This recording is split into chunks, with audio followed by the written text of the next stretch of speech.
Hello friends, welcome to my channel Adhigam start. मैं शोभा सिंह लेकर आई हूँ स्पेशल क्लास हिस्ट्री की। तो ये क्लास टीजीटी पीजीटी के लिए बहुत ज़्यादा ज़रूरी है। इस क्लास में मैं आपको पढ़ाऊँगी भारत की पूरा ऐतिहासिक संस्कृतियों के बारे में। तो क्लास स्टार्ट करने से पहले आप मेरे चैनल को सब्सक्राइब कर लीजिए, ज़्यादा से ज़्यादा शेयर करिए। तो चलिए स्टार्ट करते हैं। भारतीय सभ्यता विश्व की प्राचीनतम प्रगामी सभ्यताओं में से एक है।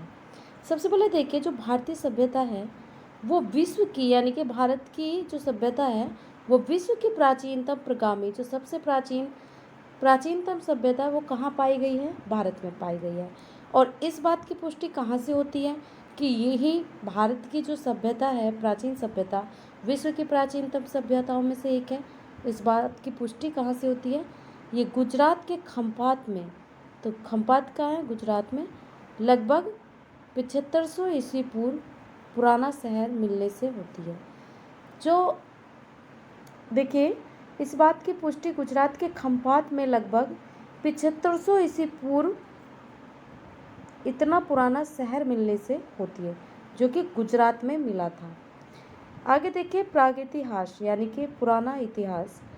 सबसे पहले देखिए इसमें पूरा पाषाण काल। पूरा पाषाण काल यानी कि पूरा पाषाण काल कब से कब तक का माना गया? 5 लाख ईस्वी पूर्व से 10,000 ईस्वी पूर्व। ये जो यीशु हैं उनका जन्म, और इससे जो बाद का समय है वो है ईस्वी पूर्व, पहले का समय ईस्वी पूर्व और बाद का समय ईस्वी, केवल ईस्वी, और ये होगा ईस्वी पूर्व। तो ये बात आपको पता चल गई होगी कि 5 लाख ईस्वी पूर्व से 10,000 ईस्वी पूर्व तक का समय क्या माना जाता है? पूरा पाषाण काल। पूरा पाषाण, पाषाण मतलब पत्थर। पूरा पाषाण काल। मध्य पाषाण काल 10,000 से 7,000 ईस्वी पूर्व तक का समय माना जाता है। नव पाषाण काल 7,000 ईस्वी पूर्व के बाद का समय माना जाता है। इस तरह पूरा पाषाण काल 3 भागों में बांटा गया है। किसको? पूरा पाषाण काल को, जो कि 5 लाख ईस्वी पूर्व से 10,000 ईस्वी पूर्व तक का समय है। इसको डिटेल में देखते हैं क्या है इसमें, ये कौन कौन से काल इसमें आएंगे। सबसे पहले देखिए, पूरा पाषाण काल 3 भागों में बांटा गया है। निम्न पूरा पाषाण काल, मध्य पूरा पाषाण काल और उच्च पूरा पाषाण काल। इसमें हम पूरा पाषाण कालीनी संस्कृति के बारे में पढ़ेंगे। और ये कब से कब तक की चली? निम्न पूरा पाषाण काल 5 लाख ईस्वी पूर्व से 50,000 ईस्वी पूर्व तक का, और मध्य पूरा पाषाण काल 50,000 ईस्वी पूर्व से 40,000 ईस्वी पूर्व तक का समय है। उच्च पूरा पाषाण संस्कृति या काल 40,000 ईस्वी पूर्व से 10,000 ईस्वी पूर्व तक का समय माना जाता है। विद्वानों ने इतिहास को 3 भागों में बांटा है। वो कौन कौन से भाग है? चलिए देखते हैं। प्रागैतिहासिक काल। प्रागैतिहासिक काल का अर्थ देखिए क्या है। प्रागैतिहासिक काल, इसका मतलब है इस ऐतिहासिक काल में, यानी कि 30 लाख ईस्वी पूर्व से 3,000 ईस्वी पूर्व तक साक्ष्य, लिखित साक्ष्य नहीं मिला, यानी कि लिखने की जानकारी नहीं होगी। इस काल के लोगों में 30 लाख ईस्वी पूर्व से 3,000 ईस्वी पूर्व में जो सभ्यता थी, ये जो काल था, इसमें जो लोग थे उन्हें क्या है? लिखित साक्ष्य, यानी कि कोई लिखित विवरण नहीं मिला, लिखित साक्ष्य नहीं मिला, यानी कि वो समय होगा प्रागैतिहासिक काल। यानी कि जिसमें कोई लिखित साक्ष्य उपलब्ध नहीं है वो प्रागैतिहासिक काल। आग ऐतिहासिक काल, लिखित साक्ष्य मिले हैं किंतु पढ़े नहीं जा सके, उनकी भाषा ऐसी है कि पढ़ी नहीं जा सकती। और सिंधु सभ्यता 3,000 से 6,000 ईस्वी पूर्व तक मानी जाती है। तो 3,000 ईस्वी पूर्व से 6,000 ईस्वी पूर्व तक मानी जाती है। क्या? आग ऐतिहासिक काल। ये इसका समय है 3,000 ईस्वी पूर्व से 6,000 ईस्वी पूर्व का। फिर है ऐतिहासिक काल। लिखित साक्ष्य उपलब्ध है, यानी कि लिखित साक्ष्य उपलब्ध भी है और उनको पढ़ा भी जा सकता है। इसी तरीके से मैं आपको कुछ प्रश्न इसमें है, कुछ क्वेश्चन आंसर कराती हूँ। सबसे पहले देखिए पहला प्रश्न, भारत में पाषाण कालीन सभ्यता का अनुसंधान कब से आरंभ हुआ? यानी कि जो पाषाण काल है, पत्थरों का जो काल है, उसका जो अनुसंधान यानी कि उसकी जो खोज करनी, रिसर्च जो उस पर चालू हुई थी, वो कब से 1863 ईस्वी में इसकी शुरुआत की गई थी। कब से? 1863 ईस्वी से। क्वेश्चन नंबर सेकंड देखिए, सबसे महत्वपूर्ण अनुसंधान कौन सा किया गया? अनुसंधान तो किए गए, लेकिन सबसे महत्वपूर्ण अनुसंधान कौन सा था? 1935 ईस्वी में किया गया। 1935 ईस्वी में किया गया। अभी 1935 ईस्वी की बात हो रही है। डी टेरा तथा पीटरसन के द्वारा, डी टेरा और पीटरसन के द्वारा इसको किया गया, सबसे महत्वपूर्ण अनुसंधान किया गया। क्वेश्चन नंबर थर्ड देखिए, भारतीय भूतत्व सर्वेक्षण विभाग के विद्वान कौन माने जाते हैं? भारतीय भूतत्व यानी कि भूमि के जो तत्व है उन पर जो सर्वेक्षण हो रहा है, उन पर जो रिसर्च हो रहा है, अनुसंधान हो रहा है, उसके विद्वान किनको माना जाता है? तो आंसर है रॉबर्ट ब्रूस फुट को माना जाता है, जिन्होंने मद्रास के निकट स्थित पल्लवपुरम नामक स्थान से पूर्व पाषाण काल का पाषाण उपकरण प्राप्त किया। इन्होंने ही पहले सबसे पुराने पाषाण काल का पाषाण यानी कि पत्थर का उपकरण प्राप्त किया। उपकरण समझ रहे हो?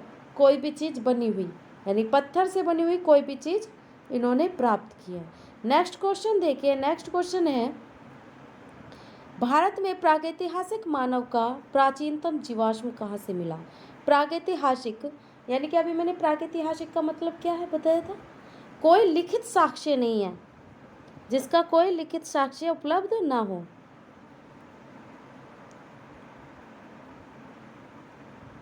लिखित साक्ष्य का न होना। और इसका काल कब से कब तक का माना जाता है? इसका काल माना जाता है 30 लाख ईस्वी पूर्व से 3000 ईस्वी पूर्व। 30 लाख से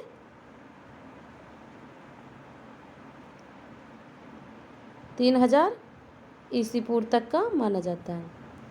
आगे देखिए, भारत में प्रागैतिहासिक मानव का प्राचीनतम जीवाश्म कहाँ से मिला है?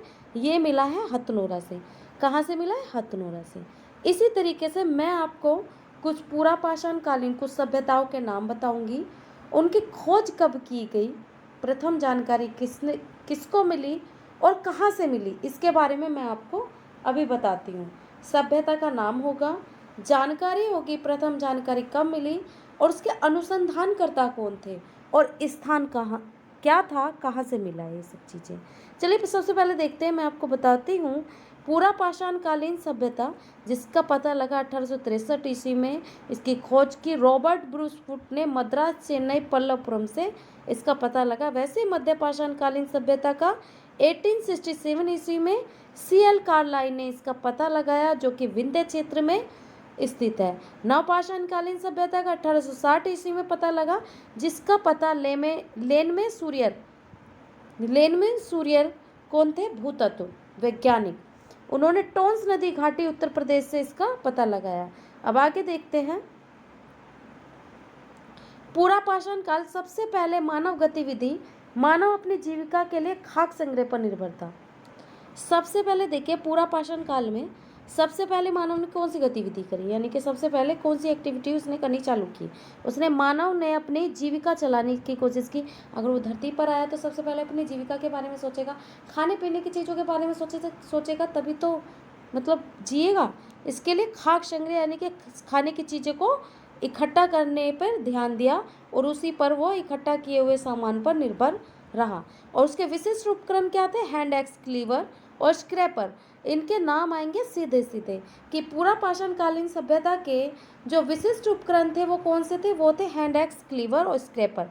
पूरा का पाषाण कालीन संस्कृति के अवशेष क्या है? बेलन नदी घाटी से, सोन नदी घाटी से, नर्मदा नदी घाटी से, जो कि भोपाल के पास भीमबेटका में मिले हैं और भीमबेटका में शैल चित्र पाए गए हैं। अगर क्वेश्चन आए कि भीमबेटका से कैसे चित्र पाए गए हैं, तो शैल चित्र पाए गए हैं। और पूरा पाषाण कालीन संस्कृति के अवशेष कहाँ से मिले हैं? बेलन नदी घाटी, सोहन नदी घाटी, नर्मदा नदी घाटी से मिले हैं। और भोपाल के पास भीमबेटका से पूरा पाषाण कालीन संस्कृति के अवशेष मिले। और भीमबेटका से जो अवशेष मिले हैं वो ज़्यादातर मिले हैं शैल चित्र पाए गए हैं। क्या पाए गए हैं? शैल चित्र पाए गए हैं। इसी तरीके से इस काल का मानव निग्रिटो जाति का था। किस जाति का था? निग्रिटो जाति का था। पूरा पाषाणकालीन मानव कौन सी जाति का था? निग्रिटो जाति का था, जो फल पशु के कच्चे मांस, पौधों की कलियों पर निर्भर था। अभी देखिए इसमें लिखा है माल, माल नहीं है, ये मांस है। इस काल का मानव निग्रिटो जाति का था, जो फल पे पशुओं के कच्चे मांस और पौधों की जो कलियां, फूल, उन पर निर्भर था। रहन सहन के लिए वह पहाड़ी गुफाओं तथा वृक्षों की टहनी पर लटक के, बैठ के, गुफाओं में, जैसे भी पेड़ों पर अपना जीवन निर्भर कर रहा था, क्योंकि पूरा पाषाणकालीन इंसान था। अभी वो कुछ करना तो उसने जाना नहीं, तभी वो आगे कुछ करेगा। देखिए फिर आया मध्य पाषाण काल। मध्य पाषाण काल के मैंने बारे में बताया था, कब से कब तक का काल है मध्य पाषाण काल का? यह है 10,000 ईस्वी पूर्व से 7,000 ईस्वी पूर्व का काल माना जाता है। तो मध्य पाषाण काल का 10,000 ईस्वी पूर्व से, ये इसमें ठीक से लिखा नहीं जा रहा, मैं बोल रही हूँ उससे आप समझ लो। 10,000 ईस्वी पूर्व से कब तक का समय माना जाता है? 7,000 ईस्वी पूर्व तक का माना जाता है। ठीक। और इसको क्या कौन सा काल? माइक्रोलिथ काल भी कहा जाता है। इसको किस काल के नाम से भी जाना जाता है? माइक्रोलिथ के काल के नाम से भी जाना जाता है। क्यों जाना जाता है माइक्रोलिथ? माइक्रो का अर्थ होता है छोटा और लिथ का अर्थ है उपकरण। इसमें क्या उपकरण? छोटे मिले, यानी कि जो उपकरण, जो बड़े उपकरण का इस्तेमाल कर रहा था, औजार हथियार जो भी थे उसके पास, अब उपकरण आए माइक्रोलिथ, यानी कि छोटे साइज के। मध्य प्रदेश में आजमगढ़, राजस्थान में बागोर से पशुपालन के प्राचीनतम साक्ष्य मिले हैं। पहले ध्यान दीजिए कि मध्य पाषाण काल को माइक्रोलिथ काल भी कहा जाता है, क्योंकि इसमें छोटे उपकरण मिले हैं और इसका काल माना जाता है 10,000 ईस्वी पूर्व से 7,000 ईस्वी पूर्व काल का ये समय माना जाता है। मध्य प्रदेश में आजमगढ़, राजस्थान में बागोर से, मध्य प्रदेश का एक शहर है आजमगढ़, राजस्थान का क्या है? बागोर। इसमें पशुपालन के प्राचीनतम साक्ष्य मिले हैं, ये ध्यान दीजिए। इस काल में मानव का सबसे पहला अवशेष कहाँ से मिला? प्रतापगढ़, उत्तर प्रदेश के सराय नहर से, मादा से प्राप्त हुए हैं। अगर क्वेश्चन पूछा जाए मध्य पाषाण काल का सबसे पहला अवशेष कहाँ से मिला, मानव का सबसे पहला अवशेष कहाँ से मिला मध्य पाषाण काल में, तो आप लिखेंगे प्रतापगढ़, उत्तर प्रदेश से, सराय नहराय और मादा। सबसे पहले तो ऑप्शन यही आएगा, प्रतापगढ़, उत्तर प्रदेश। अगर आ जाए सराय नहराय या मादा, इनमें से भी कोई से को आप लगा सकते हो। नेक्स्ट क्वेश्चन देखिए, आगे देखिए। नवपाषाण काल। नवपाषाण काल प्रथम प्रस्तर उपकरण, यानी कि पत्थर के उपकरण, पत्थर के उपकरण थे लेकिन उनको तराशा गया था, मतलब बनाए गए थे। सीधे सीधे पत्थर नहीं थे कि पत्थर उठा के मार दिया, अब उनको नुकीला किया गया, मतलब उन पर कुछ काम किया गया है। प्रथम प्रस्तर उपकरण उत्तर प्रदेश के टोंस नदी घाटी में सर्वप्रथम 1860 ईस्वी में मिला। ईस्वी में लुनमे सूर्य से प्राप्त किए गए। कहाँ से? टोंस नदी घाटी में सर्वप्रथम 1860 ईस्वी में लेनवे सूर्य से प्राप्त किए गए प्रथम प्रस्तर उपकरण, जो कि नवपाषाण काल के। अब नवपाषाण काल है तो कुछ तो तरक्की की होगी आदि मानव ने, तो वो क्या तरक्की की थी कि पत्थरों को कुछ तरह सा कुछ तोड़ा फोड़ा, उन्हें एक बनावट आकार दिया। और नवपाषाण काल की युग की पहली बस्ती कहाँ से मिली? पाकिस्तान में स्थित बलूचिस्तान प्रांत से मेहरगढ़ में स्थित है। नवपाषाण काल की पहली बस्ती पाकिस्तान में स्थित बलूचिस्तान प्रांत में मेहरगढ़। मेहरगढ़ कहाँ स्थित है? बलूचिस्तान प्रांत में सबसे पहली बस्ती। बलूचिस्तान कहाँ पे स्थित है? पाकिस्तान में। और वहाँ क्या है? मेहरगढ़। और वहाँ से क्या मिला है? नवपाषाण युग की पहली बस्ती मिली है। फिर देखिए मेहरगढ़ में कृषि के प्राचीनतम साक्ष्य मिले। अगर क्वेश्चन पूछा जाए सबसे पहले कृषि के प्राचीनतम साक्ष्य कहाँ से मिले, तो आप लिखेंगे मेहरगढ़ में कृषि के प्राचीनतम साक्ष्य मिले हैं। अब नेक्स्ट देखिए नवपाषाणकालीन स्थल। नवपाषाणकालीन स्थल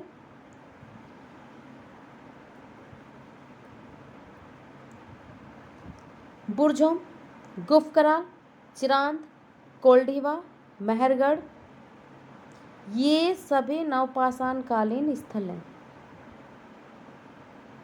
5 बुरझोम, गुफकराल, चिरांद, कोल्ढिवा, मेहरगढ़।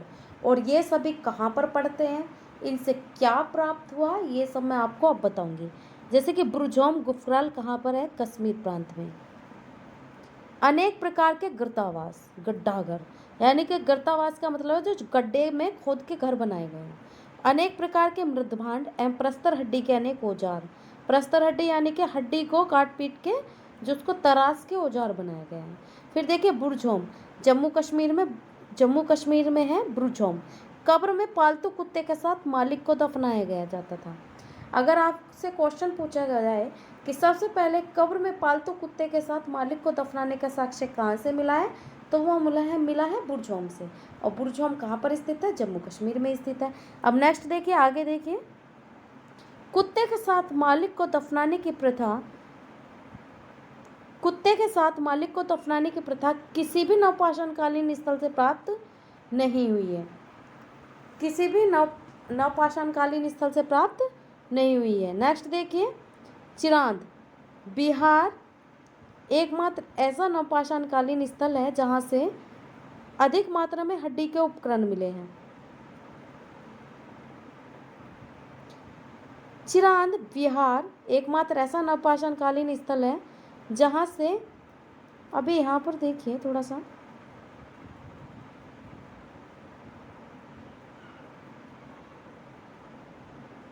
दफनाया जाता था। कब्र में पालतू कुत्ते के साथ मालिक को दफनाया जाता था, सबसे पहले इसे देखिए। लेकिन ऐसा साक्ष्य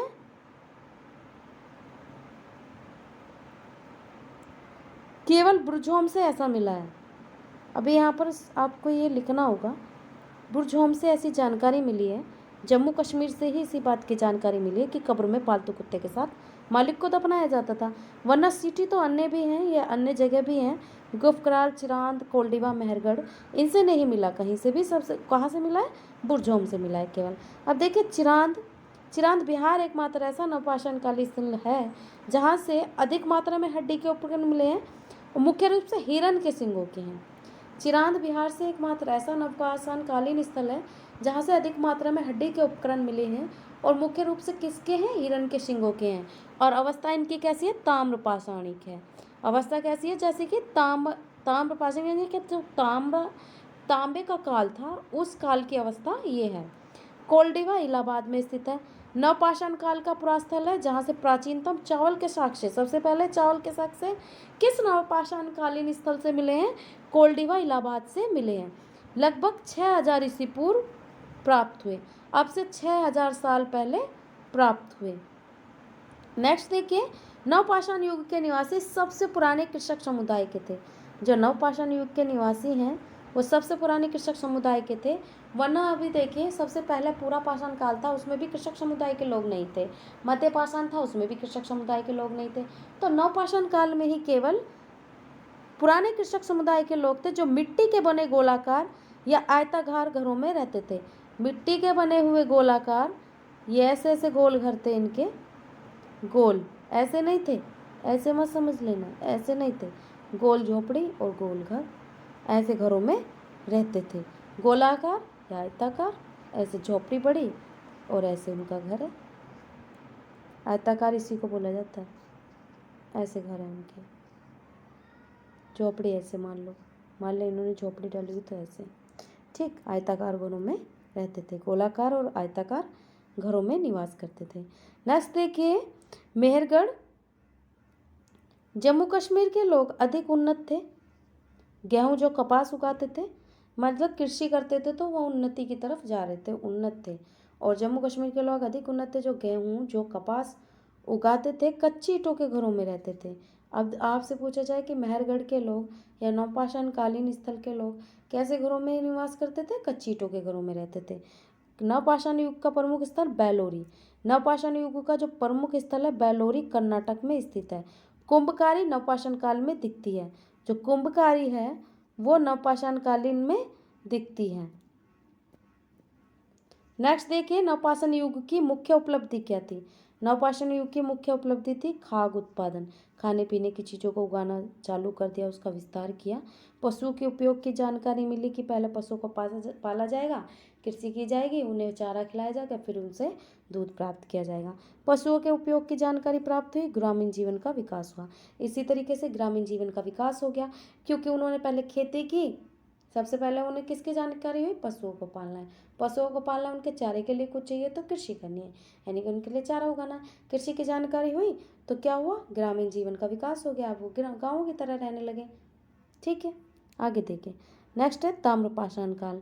2100 से 1000 ईस्वी पूर्व तक का काल है, नवपाषाण युग के बाद का काल है। यानी कि पहले नवपाषाण का है, उसके बाद तांबे का युग आ गया। ताम्रपाषाण काल, मानव द्वारा प्रयोग में लाई गई सबसे पहली कौन सी धातु थी, तांबा सबसे पहली धातु थी। अब देखिए, राजस्थान के बनास घाटी में आहार और गिलुंद, दो शहर हैं, आहार और गिलुंद नाम की दो जगह हैं।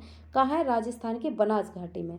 और आहार का प्राचीनतम नाम क्या था, ताम्बवती अर्थात तांबा वाली। और पश्चिम मध्य प्रदेश में मालवा, कायथा और एरन है। अच्छा, पश्चिमी मध्य प्रदेश में अगर पूछा जाए, मालवा, कायथा, एरन कहाँ पर पड़ते हैं, पश्चिम मध्य प्रदेश में। अरे क्यों फेमस है, पश्चिमी महाराष्ट्र में जोरवे, नेवासा, देमाबाद, चंदौली, सोनगांव, इनामगांव, प्रकाश व नासिक कहाँ की जगह हैं। ये संस्कृति है जोरवे संस्कृति। और ये नेवासा, देमाबाद, चंदौली, सोनगांव, इनामगांव, प्रकाश और नासिक कहाँ के, पश्चिम महाराष्ट्र में पड़ते हैं। और पश्चिम मध्य प्रदेश में मालवा, कायथा और एरन। आहार का प्राचीन नाम क्या है, यानी कि आहार जो जगह है आज भी, वहाँ पे उसका प्राचीन नाम क्या था, ताम्बवती अर्थात तांबा वाली। फिर है प्रकाश व नासिक, नहीं, प्रकाश व नासिक कौन से, पश्चिम महाराष्ट्र के जगह हैं। जोरवे स्थान के सभी स्थलों को जोरवी संस्कृति माना जाता है। जोरवे स्थान के सभी स्थलों को जोरवी संस्कृति के नाम से जाना जाता है। इन सभी को हम क्या बोलेंगे, जोरवी संस्कृति। जोरवी संस्कृति का सबसे बड़ा स्थल कौन सा है, यह क्वेश्चन आया था एग्जाम में। जोरवे संस्कृति का सबसे बड़ा स्थल देमाबाद कहाँ पर पड़ता है, महाराष्ट्र में स्थित है। अब देखिए, नवादा टोली स्थल नर्मदा नदी की घाटी के तट पर पड़ता है। नवादा टोली से नर्मदा घाटी का तट पर स्थित है। ताम्रपाषाण युग के लोगों ने भारत में क्या बसाए थे, बड़े बड़े गांव बसाए थे।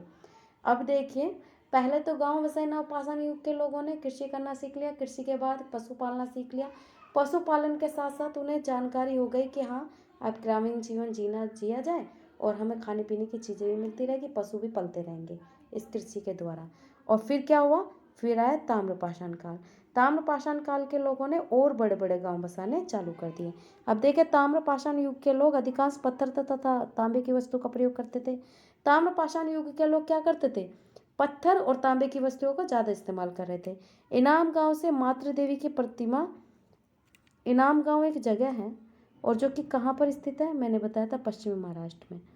ये रहा, पश्चिमी महाराष्ट्र में एक जगह है इनाम गांव, वहां से मातृ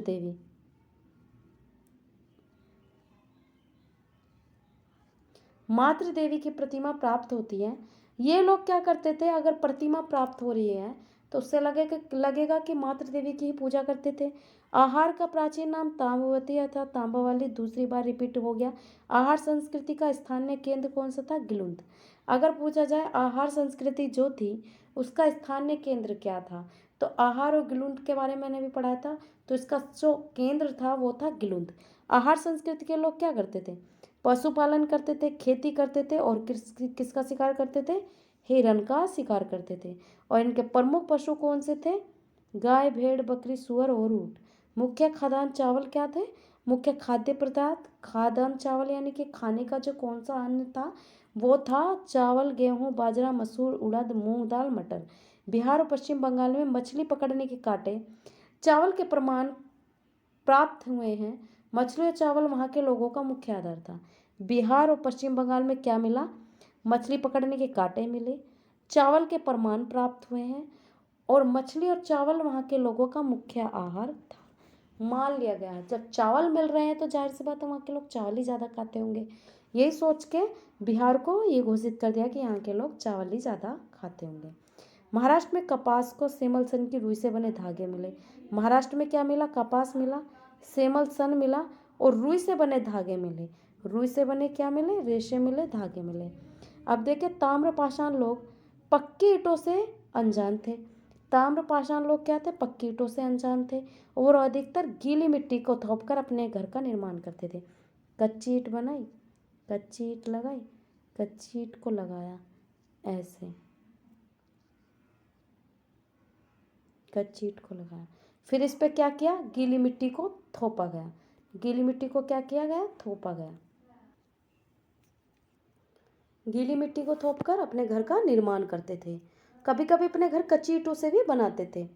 या तो वो गीली मिट्टी का ही इस्तेमाल करते थे, गीली गीली मिट्टी लगाई ऊपर नीचे और थेप के एक दीवार बना दी, या फिर कच्ची ईंटें, मैंने जैसे बताया था कच्ची ईंटें रखी गई ऐसे। कभी कभी आज भी देखने को मिल जाते हैं, अब तो नहीं है खैर, सब जगह सही घर मिल जाएंगे आपको पक्की ईंटों के, लेकिन ऐसे घर भी हुआ करते थे जो कच्ची ईंटों के बनते थे। पूरे भारत में आंशिक समाधान था, यानी कि पूरे भारत का जो क्षेत्र था उसमें क्या था, अगर पूछा जाए कि आंशिक समाधान कहाँ था, सावधान यानी कि सब कोई व्यक्ति मर जाता है तो उसका जो शव है उसको जलाया जाता था, थोड़ा भाग उसका, बाकी सबको ऐसे ही फेंक दिया जाता है। पश्चिमी भारत में संपूर्ण समाधान था, यानी कि पूरी बॉडी को जलाया जाएगा। और नेक्स्ट देखिए आगे, पश्चिम महाराष्ट्र के चंदौली और मेवारू बस्ती से बच्चों के गले में तांबे के मनकों के हार पहनाकर दफनाने के साक्ष्य मिले हैं। अगर पूछा जाए बच्चों के गले में तांबे के मनकों के हार पहनाकर दफनाने के साक्ष्य कहाँ से मिले हैं, पश्चिमी महाराष्ट्र और चंदौली के मेवारू बस्ती से। अब देखिए ताम्रपाषाणकालीन उपकरण और हथियार कैसे कैसे थे। पत्थर के छोटे औजार, कुल्हाड़ी और तांबे की अन्य वस्तुएं थी। कला में तांबे के शिल्पकारी में दक्ष थे, यानी कि तांबे का कार्य करते थे, उसको पीट पीट कर अच्छी धातु का अच्छी चीज बना दिया करते थे, यानी कि शिल्प कार्य में दक्ष थे। नेक्स्ट देखिए, चरखा और तकलियां यहाँ पर मिली है क्या, चरखा और तकलियां पत्थरों के मनके, हाथी दांत के शिल्प, यानी कि हाथी के दांत से भी बने हुए कुछ हाथ के कार्य से, हाथ से जो बनाई गई चीजें मिले हैं। मिट्टी की मूर्तियां और खिलौने मिले हैं। खागान में गेहूं, चावल, मसूर, उड़द, मूंग और मटर का उत्पादन किया जाता था, इसको उगाया जाता था।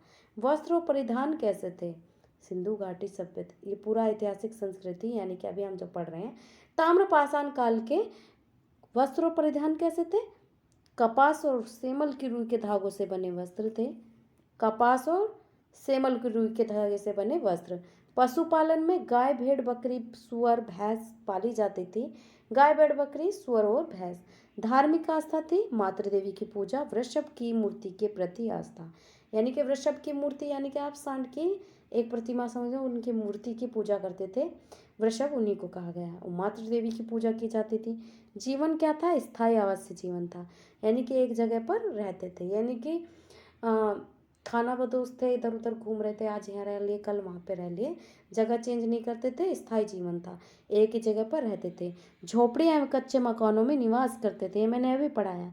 काले व लाल रंग के मृत भांड मिले हैं, काले और लाल रंग के मृत भांड, मिट्टी के बर्तन, टोटी वाले जलपात्र, टोटी का जलपात्र, टोटी लगी हुई है जलपात्र में, चाहे वो घड़ा हो या कुछ भी हो। गोड़ीदार तस्तरियाँ मिली हैं, गोड़ीदार कटोरे मिले हैं। गोड़ीदार तस्तरी आप समझ रहे हो, उसमें डिजाइन बना है कुछ, ठीक है, आसपास तस्तरियों में गोड़ीदार तस्तरियाँ, गोड़ीदार कटोरे। अब देखिए सामाजिक जीवन की विशेषताएं क्या क्या थी, विवरण देखिए इनका, सबसे पहले देख लीजिए विवरण। जीवन कैसा था पूरा पाषाणकालीन लोगों का, अब पूरा पाषाण था यानी कि पुराना पाषाण था तो खाना बदोशी थे, इधर उधर घूम फिरते रहते थे। मध्य पाषाण का कैसा था, स्थायी आवासीय जीवन था, यानी कि जीवन जीना इन्होंने प्रारंभ किया मध्य पाषाण काल में। स्थायी आवास, कुछ कुछ घूमते रहते थे तो कुछ एक जगह पे रहते थे, ये सारे ही नहीं अपनी जगह बदलते थे। और देखिए नवपाषाण काल के पूरी तरीके से स्थायी हो गए, यानी कि एक जगह पर ही रहने लगे। खागान में देखिए, खागान को इकट्ठा करते थे पूरा पाषाणकालीन, लेकिन एक प्रकार की घास को उत्पन्न करना इन्होंने प्रारंभ किया, इन्होंने घास उगाना प्रारंभ किया, और इन्होंने तो सिर्फ आगे चल के कृषि ही आरंभ कर दी, किसने, नवपाषाणकालीन लोगों ने कर दी। आगे देखिए, वस्त्र एवं परिधान, निर्वस्त्र रहते थे, वृक्षों की छाल एवं पत्तियों का प्रयोग करते थे, कौन, पूरा पाषाण काल। और मध्य पाषाण काल, वृक्षों की छाल, पत्तियों तथा जानवरों की खाल पहनना चालू कर दिया। वैसे ही नवपाषाणकालीन लोगों ने ऊन से बने वस्त्र एवं परिधानों का प्रयोग करना चालू कर दिया। अब देखिए कला में, देखिए कला में जानवरों के चित्रों का चित्रण, इसमें देखिए शैल चित्रकला के अवशेषों के प्रमाण, जानवरों के चित्र के साथ मनुष्य के चित्र भी बनाने चालू कर दिए। यहाँ पे केवल जानवरों के चित्र बनाने थे थोड़े बहुत से, आगे शैल चित्र बनाने चालू कर दिए, अच्छे चित्र बनाने चालू कर दिए। उससे आगे तो इन्होंने मानव के चित्र भी बनाने स्टार्ट कर दिए, जो कि पहले पूरा पाषाणकालीन, मध्य पाषाणकालीन और नवपाषाणकालीन की मैं बात कर रही हूँ। फिर देखिए हथियार एवं उपकरण, जानवरों की हड्डियों से तैयार किए जाते थे कुल्हाड़ी, विदानी और खंडक, लेकिन सूक्ष्म पाषाण काल अतः पत्थर के परिष्कृत औजार मिले हैं। यानी कि अभी बता दें माइक्रोलिथ यानी कि सूक्ष्म छोटे आकार के औजार और पत्थर को तराश के बनाया गया एक परिष्कृत औजार। परिष्कृत मतलब उस पर काम किया गया, पत्थर को पहले तोड़ा फोड़ा गया फिर उसको बनाया गया। परिष्कृत औजारों का उपकरण पूरी तरीके से परिष्कृत औजारों का उपकरणों का उपयोग यहाँ पर किया जाने लगा। आगे देखिए शिकार की प्रवृत्ति कैसी थी। शिकार कब करते थे?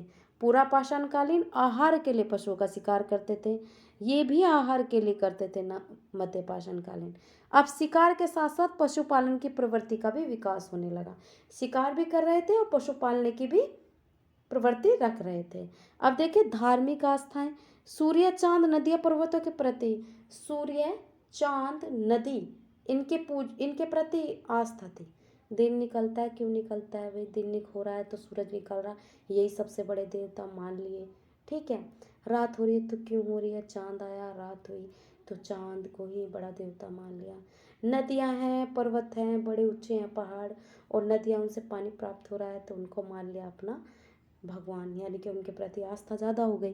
फिर अब प्रकृति के प्रति आस्था हो गई इनकी। प्रकृति के प्रति ये जैसी प्रकृति थी, प्रकृति जैसी हमारा इन्वायरमेंट है उसको ये बदल रहा है। मतलब कैसे बदल रहा है, क्यों बदल रहा है, जरूर इसमें कुछ ना कुछ भगवान का वास होगा, कुछ कुदरत होगी, कोई ऐसी चीज़ है जिसको बदल रही है, तो प्रकृति के प्रति आस्था हो गई।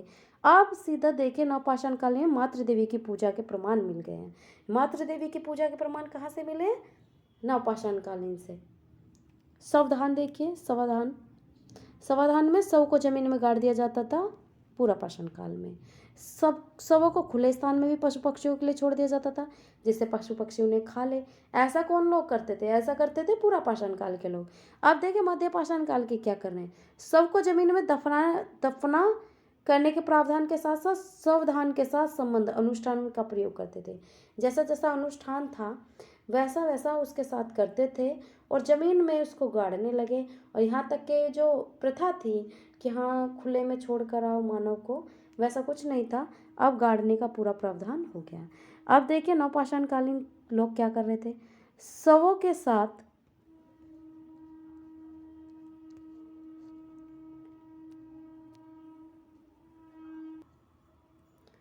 देखिए शवों के साथ यहाँ पर लिखा हुआ है शव।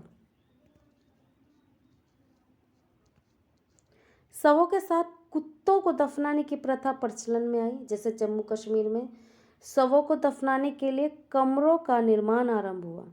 कमरे बनाए गए छोटे छोटे, उनका निर्माण हुआ। और आगे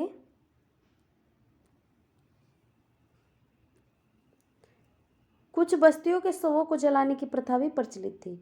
कुछ बस्तियों में क्या मिला कि शवों को जलाने की प्रथा भी चालू हो गई। ठीक है, आज मैंने आपको जो भी पढ़ाया वो आपको कितना समझ में आया, मैंने जो भी पढ़ाया है उसको आप एक दो बार क्लास को देखोगे आपको बहुत अच्छे से समझ में आ जाएगा। और इससे आगे भी मैं क्लास लाती रहूँगी। मैंने वही इम्पोर्टेंट चीज़ें कराई हैं, कुछ फालतू चीज़ मैंने नहीं कराई। अगर आपको क्लास अच्छी लगी हो तो चैनल को सब्सक्राइब कर लीजिए, शेयर करिए, कमेंट्स करिए, लाइक करिए। तो चलिए, थैंक यू सो मच।